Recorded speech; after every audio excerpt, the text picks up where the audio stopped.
sacudiu as bases da cultura ocidental, que questionou tudo o que parecia sólido e eterno, desde Deus até a moral, passando pela própria ideia de verdade.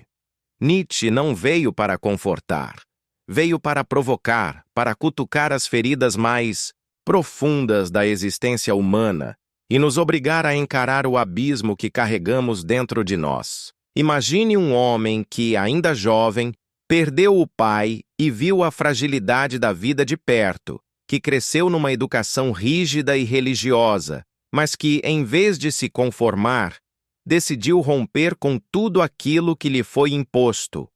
Um homem que não temeu a solidão nem o sofrimento, porque sabia que só enfrentando essas sombras poderia encontrar a luz da autenticidade. Nietzsche é esse espírito inquieto que desafia você a abandonar as certezas fáceis e a encarar a vida com coragem, mesmo quando ela parece não fazer sentido. Neste canal, vamos desvendar juntos a vida e as ideias desse gigante da filosofia. Vamos entender como suas palavras cortantes, suas metáforas poderosas e sua visão radical ainda ecoam no nosso tempo, inspirando quem busca mais do que respostas prontas. Quem busca a liberdade de pensar e viver por si mesmo. Prepare-se para uma jornada intensa, que vai mexer com suas emoções, suas crenças e talvez com a forma como você vê o mundo. Porque Nietzsche não é apenas um filósofo. Ele é um convite para você se tornar quem realmente é. Está pronto para essa aventura? Friedrich Nietzsche nasceu em 15 de outubro de 1844, em Höcken, uma pequena vila prussiana cercada por campos ondulados e o silêncio da vida rural.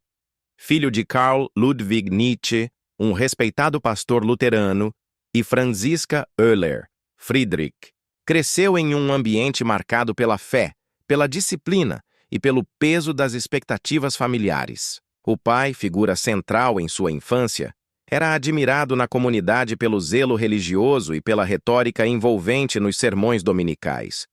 Para o pequeno Friedrich, a casa era uma extensão da igreja. Orações diárias, leituras bíblicas e um senso de dever moral que parecia inquestionável. Mas a serenidade desse universo foi abruptamente rompida quando, aos 5 anos, Nietzsche perdeu o pai para uma doença cerebral devastadora. O luto se abateu sobre a família como uma sombra permanente. A mãe, agora viúva, assumiu a criação de Friedrich e de sua irmã mais nova, Elisabeth, com rigor e devoção redobrados. O jovem Nietzsche, sensível e introspectivo, sentiu-se duplamente órfão, privado do pai e da leveza da infância. O ambiente doméstico tornou-se ainda mais rígido, marcado pela presença constante de mulheres, mãe, avó, tias, que, apesar do cuidado, impunham regras severas e pouco espaço para questionamentos. A escola luterana, para onde foi enviado, reforçou a atmosfera de disciplina e obediência. Friedrich destacava-se pela inteligência precoce, mas também pela timidez e pelo olhar pensativo, sempre à procura de algo além do que lhe era ensinado. Era fascinado por música, literatura e pela natureza. Passava horas solitárias caminhando pelos campos, onde se permitia sonhar e imaginar mundos diferentes daquele em que vivia. Esses momentos de contemplação plantaram as sementes de uma inquietação que o acompanharia por toda a vida. A busca por sentido em um universo que, aos poucos, lhe parecia cada vez mais indiferente às certezas religiosas. A adolescência de Nietzsche foi marcada por uma crescente rebeldia silenciosa. Em vez de se rebelar abertamente contra a mãe ou os professores, ele mergulhou nos livros, nos clássicos gregos e latinos e na música de Beethoven, que o emocionava profundamente. O jovem Friedrich começou a questionar, em silêncio, as verdades absolutas que lhe eram impostas. Se Deus era o fundamento de tudo, por que permitira tanto sofrimento? Se a moral era inquestionável, por que tantas pessoas boas padeciam injustamente? Essas dúvidas, guardadas a princípio como segredos, tornaram-se o motor de sua busca filosófica. Nietzsche encontrou nos antigos gregos, especialmente em Homero, Sócrates e Platão, uma inspiração para pensar além dos limites impostos pela tradição. O fascínio pela tragédia grega, com seu reconhecimento da dor e do caos como partes inevitáveis da existência, serviu de contraponto ao otimismo cristão de sua educação. Ele percebeu que a vida não era apenas ordem e luz, mas também sombra e conflito. Essa percepção o levou a valorizar a coragem de enfrentar o sofrimento sem recorrer a ilusões reconfortantes. Aos poucos, Nietzsche foi se afastando da fé que moldara sua infância. Não houve um rompimento brusco, mas um lento e doloroso processo de desapego. Ele continuava a respeitar a mãe e a tradição familiar, mas já não conseguia aceitar as respostas prontas oferecidas pela religião. Sentia-se cada vez mais só, mas também mais livre para buscar sua própria verdade. Essa solidão, longe de ser apenas um fardo, tornou-se uma fonte de força criativa. Nietzsche aprendeu a conviver com o desconforto de não ter certezas e fez desse desconforto o ponto de partida para sua filosofia. O nascimento do filósofo, portanto, não foi um evento, mas uma travessia, da infância protegida para a inquietação adolescente, da fé herdada para a dúvida criadora. Nietzsche descobriu cedo que a vida é feita de perdas e rupturas, mas também de possibilidades inimagináveis para quem ousa pensar por si mesmo. Sua rebeldia não era barulhenta, mas profunda. Não era contra pessoas, mas contra ideias que impediam o florescimento do espírito. Aos 24 anos, Friedrich Nietzsche já era um prodígio acadêmico. Em 1869, foi nomeado professor de Filologia Clássica na Universidade de Basileia, na Suíça, uma conquista impressionante para alguém tão jovem, especialmente em um campo tão exigente. A filologia, estudo profundo das línguas e literaturas antigas, parecia à primeira vista distante da filosofia. Mas para Nietzsche, ela foi a porta de entrada para uma revolução intelectual que abalaria os alicerces do pensamento ocidental. Na Basileia, Nietzsche mergulhou no estudo das obras dos grandes autores gregos e romanos, especialmente na tragédia grega, que o fascinava pela forma como expressava a complexidade da existência humana. Para ele, a tragédia não era apenas entretenimento ou arte. Era uma forma de enfrentar a realidade nua e crua, com suas dores, contradições e beleza. Essa visão o levou a escrever O Nascimento da Tragédia, 1872, obra que já revelava sua crítica radical à cultura europeia de seu tempo. Nesse livro, Nietzsche apresenta uma dicotomia entre duas forças fundamentais da arte e da vida, o apolíneo e o dionisíaco. O apolíneo representa a ordem, a racionalidade, a forma e a beleza serena, qualidades associadas ao deus Apolo. Já o dionisíaco simboliza o caos, a emoção intensa, o êxtase e a embriaguez ligados ao deus Dionísio. Para Nietzsche, a tragédia grega original era a síntese dessas duas forças, um equilíbrio entre razão e paixão que refletia a totalidade da existência humana. Mas, segundo ele, a cultura ocidental moderna havia perdido esse equilíbrio, privilegiando o apolíneo em detrimento do dionisíaco. A razão, a ciência e a moralidade rígida haviam sufocado a vitalidade e a força criativa do espírito humano. Essa crítica foi um primeiro passo para o que viria a ser sua filosofia. Um convite para que o ser humano reencontre a coragem de abraçar a vida em sua totalidade, com todas as suas contradições e desafios. Durante seu tempo em Basileia, Nietzsche também se aproximou de figuras intelectuais importantes, como Richard Wagner, o compositor que personificava para ele a força dionisíaca da arte. A amizade entre eles, inicialmente intensa e inspiradora, acabou se desgastando por divergências profundas, especialmente quando Nietzsche começou a questionar o nacionalismo e o cristianismo que Wagner defendia. Esse afastamento marcou uma etapa crucial na independência filosófica de Nietzsche, que se recusava a seguir qualquer mestre ou sistema fechado. Além da filosofia e da filologia, Nietzsche era um amante da música e da literatura. Sua sensibilidade artística permeava seus escritos, que muitas vezes se aproximavam da poesia e da aforística, buscando não apenas transmitir ideias, mas provocar emoções e reflexões profundas. Ele acreditava que a filosofia deveria ser vivida, não apenas estudada, um convite para que seus leitores desafiassem suas próprias crenças e limites. No entanto, a vida acadêmica não era fácil para Nietzsche. Sua saúde frágil, marcada por enxaquecas e problemas visuais, dificultava o trabalho constante. Ele enfrentava também o isolamento social, pois suas ideias já começavam a chocar colegas e autoridades acadêmicas. A coragem de questionar valores estabelecidos custava caro, e Nietzsche sabia que sua jornada seria solitária. Mas foi exatamente essa solidão que alimentou sua criatividade. Nietzsche não buscava a aceitação fácil. Ele queria, acima de tudo, a verdade.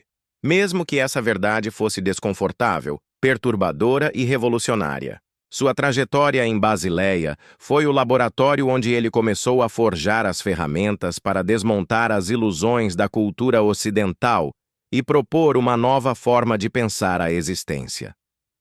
Ao avançar em sua reflexão filosófica, Nietzsche chegou a um ponto crucial: a crítica profunda à moralidade ocidental e à cultura que a sustentava.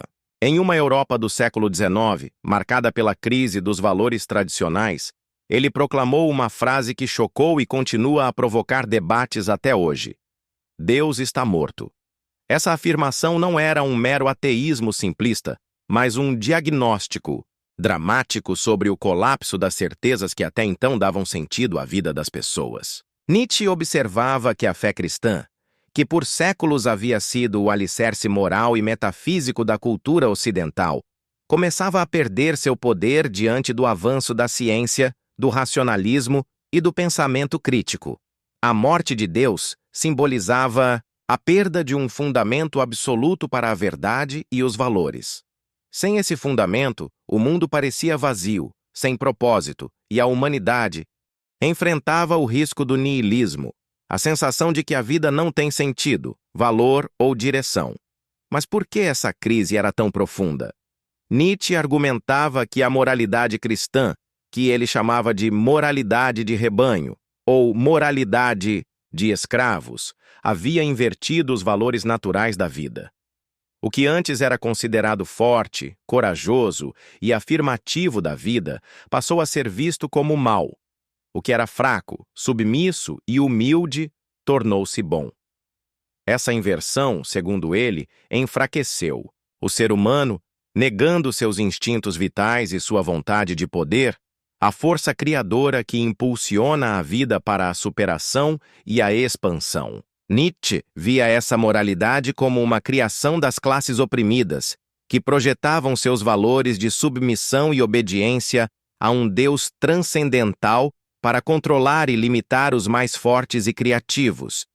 Ele chamava isso de ressentimento, um sentimento de inveja e impotência que gera uma moral que nega a vida e promove a conformidade. Essa moralidade, embora dominante, era para Nietzsche uma ilusão perigosa que impedia o florescimento do indivíduo autêntico. Com a morte de Deus, o que restava? Nietzsche não via no niilismo um fim, mas um momento de transição. Era preciso enfrentar o vazio deixado pela perda das antigas certezas e criar novos valores que afirmassem a vida, a vontade e a liberdade. Esse processo ele chamou de transvaloração dos valores, a tarefa de reavaliar e reinventar os princípios que guiam a existência humana. Nietzsche propôs que o ser humano deveria romper com as amarras da moralidade herdada e assumir a responsabilidade de criar seus próprios valores, baseados na afirmação da vida e na expressão da vontade de poder. Essa criação não seria fácil nem confortável. Exigiria coragem para enfrentar o caos, a dor e a incerteza, mas também abriria caminho para uma existência mais autêntica e vibrante. A arte, para Nietzsche, tinha um papel fundamental nesse processo. Ela não busca verdades absolutas, mas dá forma ao caos da existência, permitindo que o indivíduo experimente o mundo de maneira intensa e criativa. A filosofia, por sua vez, deveria ser uma atividade vital, que desafia e transforma, não um sistema fechado e dogmático. Esse capítulo da vida intelectual de Nietzsche revela um pensador que não teme o abismo, mas o encara de frente, convidando seus leitores a fazer o mesmo. A morte de Deus não é um chamado ao desespero, mas um convite à liberdade radical. A liberdade de criar, de afirmar a vida e de se reinventar continuamente. Após denunciar a crise dos valores tradicionais e o niilismo que se instalava com a morte de Deus, Nietzsche propôs um caminho audacioso para a superação do vazio existencial. O conceito do Übermensch, ou super-homem. Mais do que um simples ideal, o super-homem representa a meta para a humanidade transcender suas limitações, romper com as amarras da moralidade herdada e afirmar a vida em sua plenitude.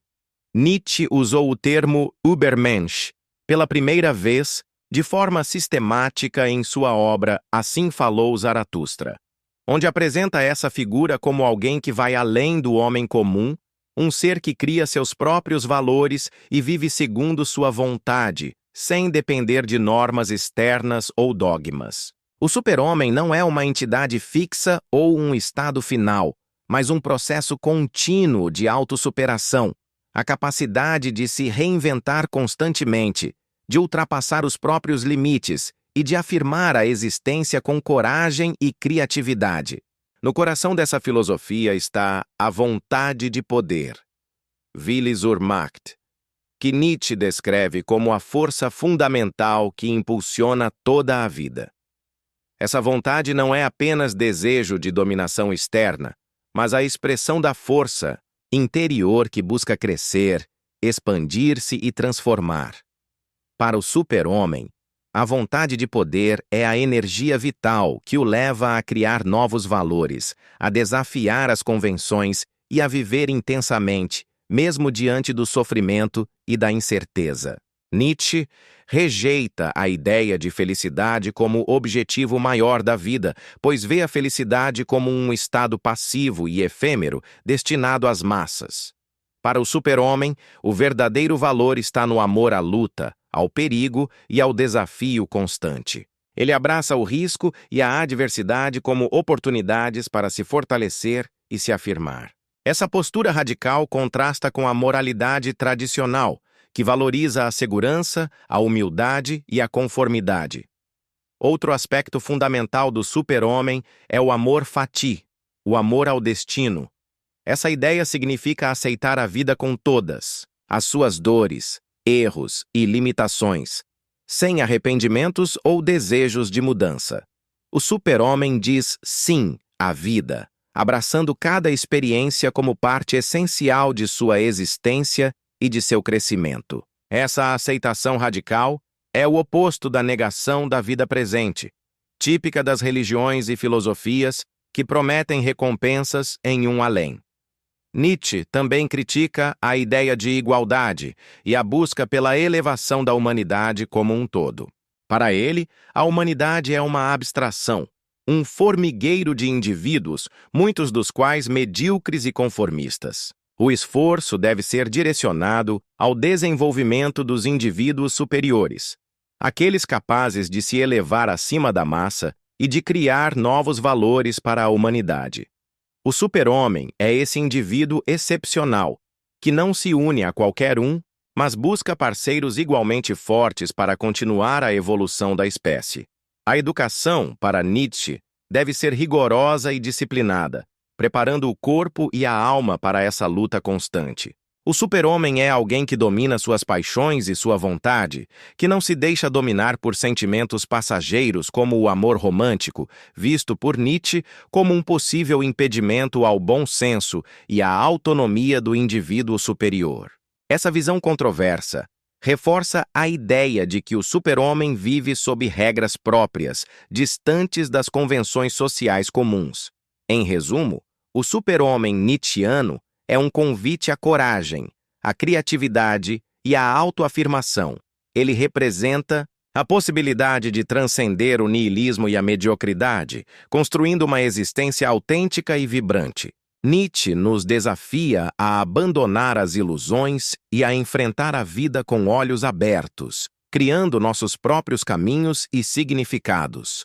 Após anos de intensa produção intelectual, marcada por ideias revolucionárias e uma crítica implacável, a cultura ocidental, Friedrich Nietzsche enfrentou um dos períodos mais sombrios de sua vida.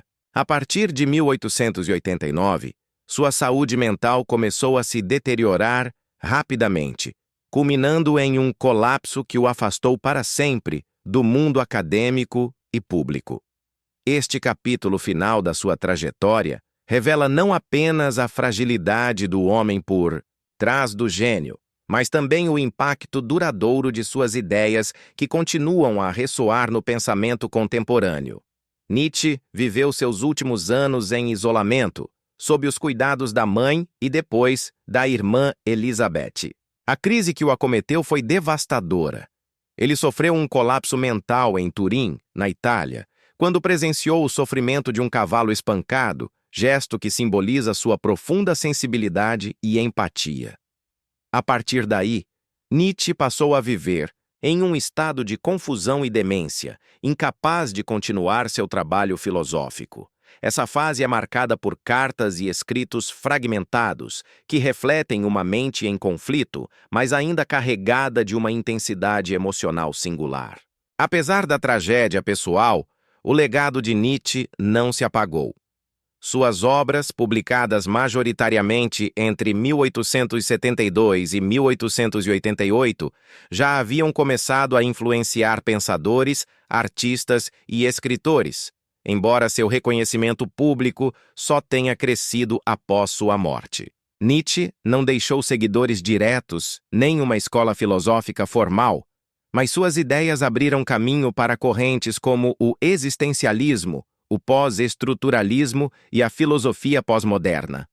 Um dos aspectos mais marcantes do legado nietzschiano é sua crítica radical à moralidade judaico-cristã, que ele via como um fator central do enfraquecimento do ser humano na modernidade. Sua denúncia da moralidade de rebanho e a proposta da transvaloração de todos os valores desafiaram as bases da ética tradicional, estimulando debates profundos sobre o sentido da vida, a liberdade e a autenticidade. Nietzsche também antecipou muitos temas que seriam centrais na psicologia moderna, especialmente na psicanálise. Sua análise da luta entre pulsões instintivas e imposições culturais influenciou Sigmund Freud e Carl Gustav Jung, que reconheceram afinidades entre suas teorias e as de Nietzsche. A exploração do inconsciente, dos conflitos internos e da criação do self são heranças diretas do pensamento do filósofo alemão. Além disso, o conceito de vontade de poder, que Nietzsche desenvolveu como a força motriz da vida e da natureza, tornou-se um dos pilares da filosofia contemporânea. Essa ideia rompe com a visão tradicional de um mundo ordenado e racional, apresentando a existência como um fluxo dinâmico e caótico, onde o poder e a transformação são constantes. Nietzsche também influenciou profundamente a filosofia pós-moderna, especialmente na desconstrução das verdades absolutas e na crítica aos discursos dominantes. Sua rejeição da ideia de uma verdade objetiva e sua defesa do perspectivismo abriram caminho para pensadores como Michel Foucault e Jacques Derrida, que exploraram as relações entre poder, conhecimento e linguagem. Por fim, o super-homem, ideal nietzschiano, de um ser que cria seus próprios valores e afirma a vida em sua totalidade, permanece como um desafio e uma inspiração para aqueles que buscam uma existência autêntica e corajosa. Nietzsche nos convida a enfrentar o abismo do niilismo não com desespero, mas com a força criativa da vontade e da paixão. Agora que você conhece a força e a coragem de Nietzsche, está pronto para romper suas próprias barreiras? Inscreva-se, deixe seu comentário e compartilhe essa jornada, porque a verdadeira revolução começa dentro de você.